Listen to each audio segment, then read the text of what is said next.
Buenas tardes, mi nombre es Andrea Rodríguez. Voy a presentar la estratégica pedagógica de planeación estratégica.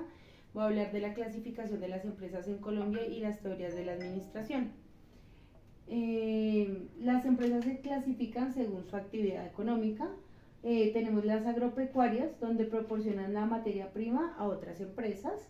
Tenemos agrocampo como un ejemplo. Las industriales transforman esa materia prima ya en productos terminados. Tenemos como ejemplo a Facol. Y las mineras, su objeto principal es la explotación de los recursos del suelo, y un ejemplo es Cerrejón Minería. Según su actividad también tenemos las comerciales, compra y venden los productos ya terminados. Tenemos como ejemplo al Éxito. Y en los servicios, prestan el servicio para satisfacer una determinada necesidad, como un ejemplo la empresa Claro. Según su tamaño, tenemos a la microempresa, donde el personal no puede ser superior a 10 trabajadores y sus activos totales inferiores a 501 salarios mínimos mensuales vigentes. Las pequeñas empresas, el personal debe ir de 11 a 50 trabajadores, activos totales mayores a 501 y menores a 5.000 salarios mínimos legales vigentes.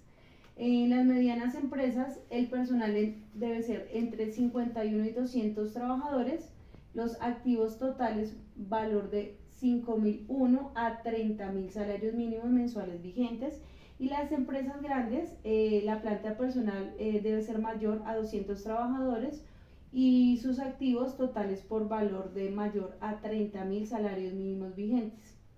Según su propiedad también se clasifican, pueden ser privadas. Para su constitución y funcionamiento necesitan de particulares. Las oficiales y públicas, para su funcionamiento necesitan aportes del Estado, como la DIAN. La economía mixta, su funcionamiento debe ser los aportes tanto del Estado como los particulares. Una de esas empresas y los ejemplos es Surabastos. Según su propietario, individuales, su propietario único, aunque la actividad puede extenderse a otras personas. Unipersonales, puede ser persona natural, pero una vez inscrita en el registro mercantil debe ser jurídica. Las sociedades, los propietarios son dos o más personas llamadas socios que se agrupan por medio de un contrato de sociedad. Según sus personas también puede ser sociedad colectiva, la responsabilidad de los socios es limitada o solidaria, la razón social se forma con el nombre o apellido de ellos seguidos de compañía.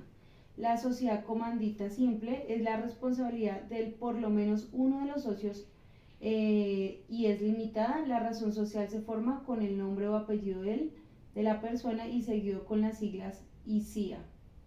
Y las sociedades mixtas, sociedad de responsabilidad limitada, los socios pueden ser mínimo 2, máximo 25 y el capital está representado en cuotas de igual valor. La razón social está seguida de la abreviatura limitada, que significa limitada. Las sociedades sin ánimo de lucro son entidades que solo persiguen fines sociales, culturales, deportivos, de servicio, más no pecuarios o con ánimo de lucrarse. Uno de los ejemplos en Colombia es Surcoe, la Asociación Colombiana de Sordos Ciegos.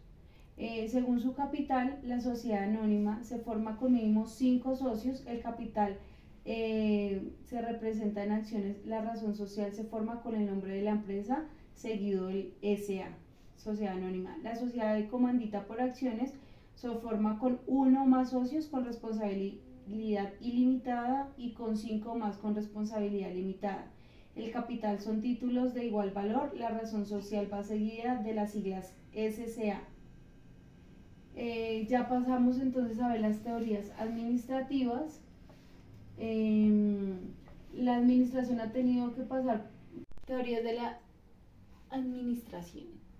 La administración ha tenido que pasar por procesos extensos en el tiempo y así ir mejorando y adquiriendo herramientas para implementar y facilitar los procesos administrativos dentro de las empresas, ya que favorece en la planeación, organización, dirección y control, igualmente en la vida diaria. Para hablar de dicha evolución de mejoramientos en la línea del tiempo se deben tener en cuenta conceptos y observaciones de los exponentes y sus teorías. Comenzando en el año 1903 con Frederick Taylor y la teoría científica, cuyos énfasis eran las tareas, la eficiencia y la productividad. Hablaba acerca de la racionalización del trabajo a nivel operacional, la elevación de la productividad mediante una mayor eficiencia en la producción y salarios más altos a los trabajadores. El uso de la ciencia, la generación de armonía y cooperación grupal y sobre todo el estudio de tiempos y movimientos fue uno de los grandes aportes para poder hacer eficiente las tareas dentro de la fábrica, que era en esa época lo que ahora es una empresa. En el año 1916 tenemos al señor Henry Fayol con la teoría clásica. Su énfasis, la estructura y la eficiencia nos hablaba acerca de la organización formal. Por primera vez hablaban de los principios generales de la administración, los cuales son 14. Las funciones del administrador que conocemos hoy en día como el proceso administrativo, la planeación y la organización.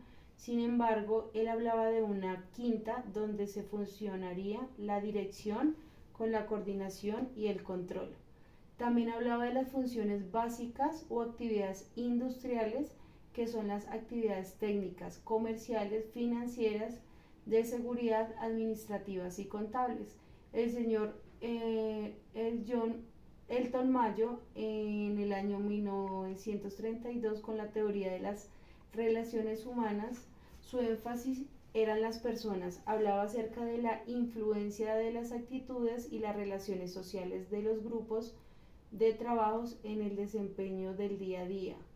Propuso el hecho de que existiera una organización informal, la cual se creaba de las relaciones interpersonales de los trabajadores. Por primera vez nos hablaba de motivación, liderazgo, comunicación y la dinámica de grupo.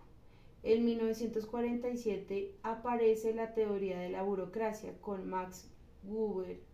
Su énfasis, la estructura y racionalidad, que hablaba de los diferentes tipos de sociedades y autoridades, nos hablaba de la racionalidad en la eficiencia.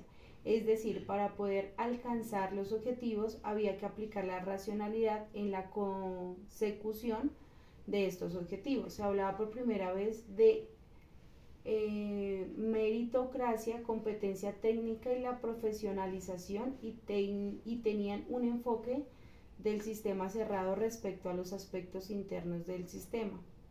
En el año 1950 la teoría organizacional se afianza. Su fundador fue Kurt Lewin, nacido en 1898 a 1947. Dicha teoría nace como propuesta a la clásica, que percibía a los trabajadores simplemente como máquinas y no pensaba en mención a su comportamiento de acuerdo a las situaciones en las que se encontraban.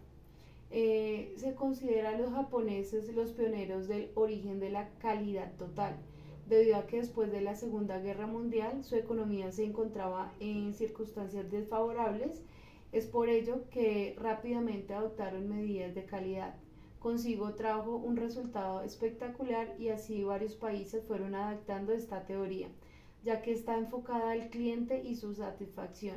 Es conocida como TQM, Total Quality Management, desarrollada entre 1950 y 1960. Sus impulsores Joseph Duran, sobre todo es Edward Deming. En 1972, Ludwig Bertalanffy, teoría de los sistemas, su énfasis fue el ambiente, cuál es un sistema abierto que se ve influenciado por variables externas, es decir, la organización no solamente tiene influencias que vienen de afuera, sino de adentro también. Eso quiere decir un sistema dentro de otro sistema de la organización. La organización como tal es un sistema social con partes independientes pero que se relacionan, es decir, interrelacionadas. La teoría Z de Ouchi es un tipo de dirección organizativa desarrollada por William Ouchi, un estadounidense de origen japonés, en el año 1981, también conocida como el método japonés. La teoría propone que no se no deshumanizar al trabajador, ya que una buena relación con el jefe aumenta los índices de productividad. La teoría de la contingencia, también conocida como liderazgo situacional, a partir de una serie de investigaciones hechas por Robert Drassin, Henry Manswer, para verificar cuáles son los modelos de estructuras organizacionales más eficaces en determinados tipos de industrias.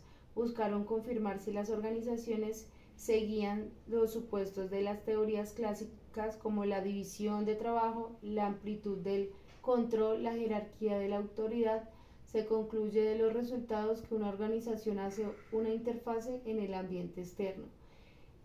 La teoría del desarrollo organizacional surge en la década de los 60 por Kuhn Lewin, Robert Blay y Richard Bekan, viendo la necesidad social derivada de la crisis del 1947. Trata sobre el desarrollo y funcionamiento y efectividad en las relaciones humanas dentro de una organización. Las 4 etapas del desarrollo organizacional son el diagnóstico, la planificación, la implementación y la evaluación.